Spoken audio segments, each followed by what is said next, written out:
Когда я с ним познакомился, я вообще, так первое у меня впечатление было, умеет ли он вообще разговаривать, потому что он рычал в основном в ответ, что такое нечленораздельное.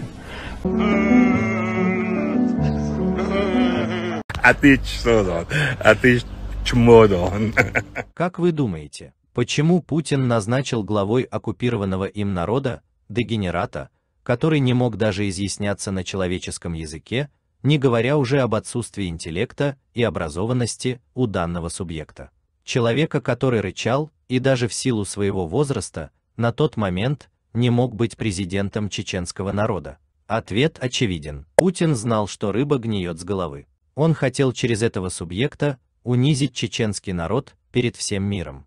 Это была своего рода месть чеченскому народу за поражение России в Первой русско-чеченской войне. Он назначил дебила главой ненавистному ему народу, дал ему неограниченную власть, чтобы через этого дебила запустить процесс морально-нравственного и психологического разложения чеченского народа. Также он знал, что этот субъект будет ему безоговорочно подчиняться и, не моргнув глазом, исполнит любую прихоть Кремля. Надо признать, отчасти им удалось воплотить в жизнь свой зловещий план, но, к счастью для нас, не до конца.